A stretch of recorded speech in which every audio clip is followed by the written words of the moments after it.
Dans cette vidéo, nous allons voir comment créer un intérieur avec toit à pignon croisé. Donc dans iHouse, on peut créer des soupentes avec différents modules. Donc soit avec le module Modeler ou dans les outils avec le module plafond ou éventuellement meuble. Donc dans cette vidéo, je vous propose de découvrir comment créer des soupentes intérieures avec deux pignons croisés via le module 3D Modeler.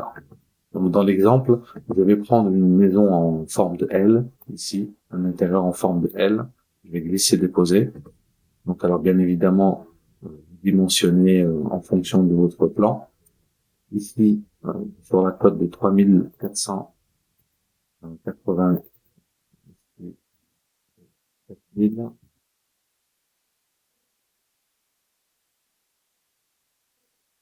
sur la cote de 2800 également, 4000. Voilà. Je vais placer quelques éléments, et ouvrant, porte, fenêtre,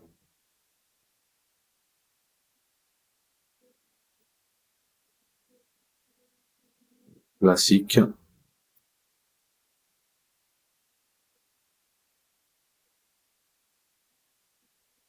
Voilà.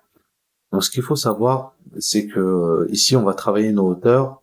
Et donc, pour le coup, par défaut, il faut d'entrée modifier la hauteur des plafonds par défaut. Dans cet exemple ici, j'ai ma hauteur qui est à 2800 mm. Moi, je vais entrer la valeur de 5000 mm. Voilà, de telle manière à avoir mes plafonds au point supérieur à 5000 mm. Voilà, ici, je nomme ma pièce. Donc, une fois que j'ai dessiné mes murs, j'ai mis par défaut la hauteur sur plafond. Donc là, je vais ouvrir le modeler, 3D Modeler. Lorsque je clique sur 3D Modeler, iHouse va donc rentrer dans le mode 3D. Et on voit que nos murs, l'épaisseur de nos murs ont disparu. On voit qu'ici que les surfaces intérieures de notre projet. Donc dans 3D Modeler, on a deux modes. On a le mode 3D ou le mode marché, comme dans iHouse. Donc en mode 3D, on va pouvoir se déplacer ici autour de la scène. Et en mode marché, on va pouvoir marcher donc à l'intérieur de notre scène. Il faut savoir que en mode 2D ou du moins en mode 3D ou en mode marché, les clics de la souris vont varier. Par exemple, ici, le clic gauche me permet de faire un rectangle de sélection. Lorsque je suis en mode marché, le clic gauche va me permettre de me déplacer. Donc là, c'est un point très important. Donc bien se repérer dans l'espace et bien naviguer dans l'espace à l'aide de votre souris. Donc là, ma souris est configurée, par exemple, à l'intérieur avec mon clic droit. Je vais pouvoir modifier mon point de visée. Donc lorsque je suis en 3D ici, donc dans notre exemple, j'ai donc deux pignons ici croisés et je vais dessiner une sous-pente. Donc mon point maximum il est à 5000 et donc dans un premier temps, je vais dessiner des profils de ma sous-pente en vue de dessus. Donc pour le coup, je me mets ici en vue de dessus avec la roulette. Donc je peux zoomer, dézoomer, éventuellement me centrer, si besoin.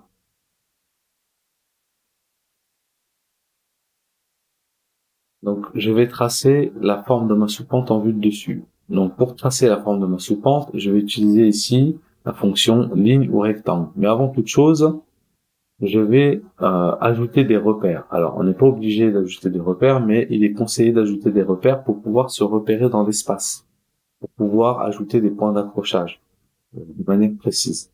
Donc là, j'ajoute un repère. Alors, faire attention parce que il y a trois axes et il peut s'orienter en fonction de l'axe X, Y ou Z. Donc là, moi, je vais tracer des repères sur chaque arête de mes murs. Alors là, je vais commencer ici. Donc là, je peux orienter mon repère. Là, je vais déplacer ma souris pour être bien aligné à mon arête. Ici, là.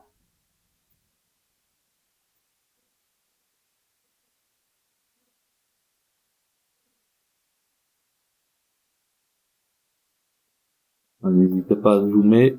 changer de point de vue si besoin. Parce que ici, ça va être nos arêtes de référence.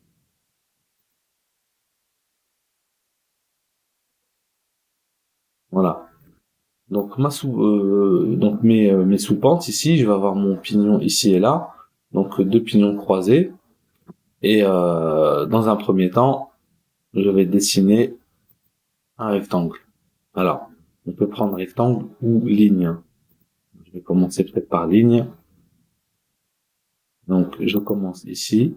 Je vais chercher, donc à l'aide de mes repères, j'ai un accrochage automatique. Point final.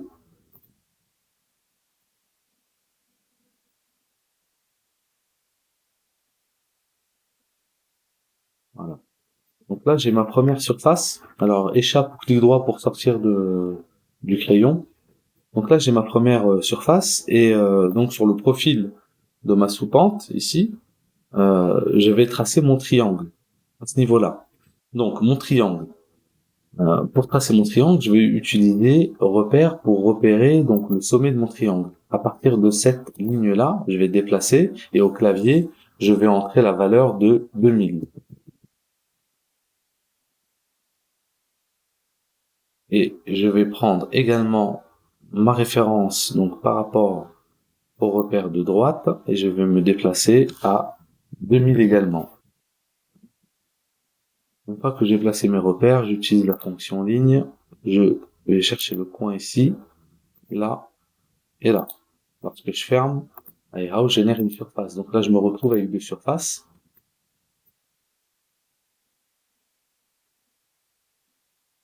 Mon carré et mon triangle séparés par l'arête. Donc, ce que je vais faire ici, c'est que je vais cliquer sur mon arête. Alors, il faut bien faire attention de ne pas cliquer sur la surface. Je vais cliquer sur mon arête et je vais la supprimer. Et je vais utiliser la fonction ligne et je vais venir ici dans mon sommet jusque là.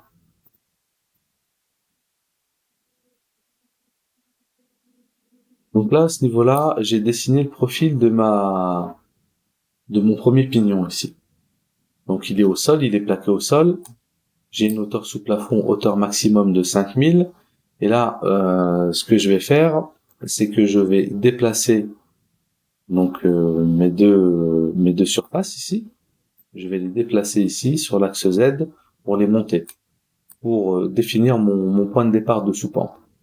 Donc pour cela, je fais CTRL, je clique sur mes deux surfaces, ensuite je clique sur déplacer, je choisis un point de référence, ici le coin par exemple, je déplace ma souris ici sur l'axe des Z. Alors faire attention parce que en fonction de la direction de votre souris, il va le déplacer selon l'axe X, Y ou Z. Donc là ici je fais bien attention, je suis bien donc vertical et au clavier j'entre la valeur.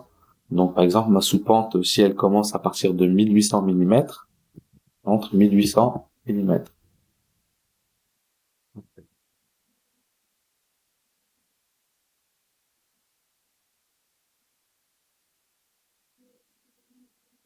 Donc ce profil échappe, ce profil, donc il est aplati, donc là maintenant on va lui donner de la hauteur. On va le projeter. Et pour cela, je fais un clic gauche sur l'arête, ici. Je clique ensuite sur déplacer, définir un point de référence, donc soit sur l'arête, soit ici, donc là je vais cliquer sur l'arête, clic gauche. Je déplace ma souris pour avoir un déplacement ici vertical, et je vais entrer la hauteur de ma sous-pente. Donc elle démarre à 1008, on va lui donner plus 2000. J'entre au clavier 2000. Donc là, j'ai la première partie de mon pignon ici extrudé.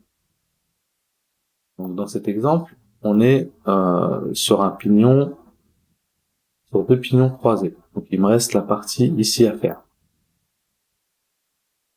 Donc pour la deuxième partie, je vais me placer en vue de dessus. Je vais choisir un bon angle. Et je vais dessiner, donc, soit avec ligne ou rectangle. Et un rectangle, là, jusque là. Et je vais procéder de la même façon en dessinant le profil de mes soupapes. Donc, en vue de dessus, ici, on va dessiner un triangle, en fait, qui correspond ici au triangle qu'on avait sur le premier pignon. Donc, à l'aide de dessiner, ici, ligne, je vais venir dans le coin, jusque là. Ensuite, jusque là. Je vais cliquer ici, je vais supprimer, parce qu'on a déjà la partie, on a déjà utilisé, en fait, cette partie tout à l'heure qu'on a projetée pour le premier pignon. Et enfin, alors là, je vais un peu complexifier la chose. Je vais dessiner ici un autre triangle. Voilà. Et enfin, de là,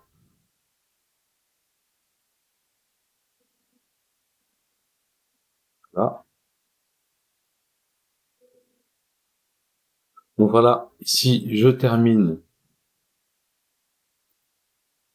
mon profil.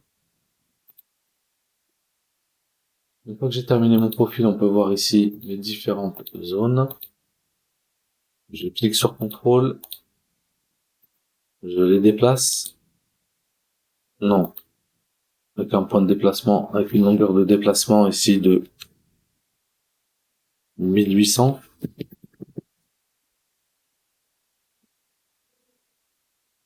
Voilà.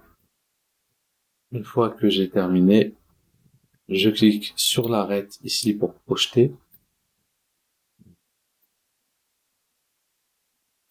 Je clique ici sur l'arête centrale, je dis déplacer.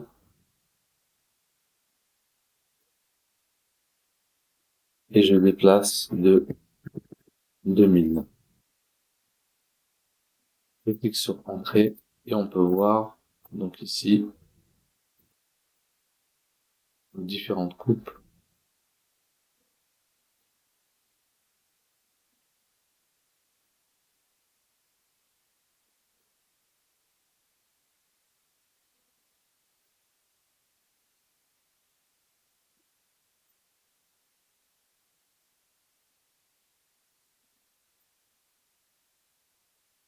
Je vais changer de point de vue.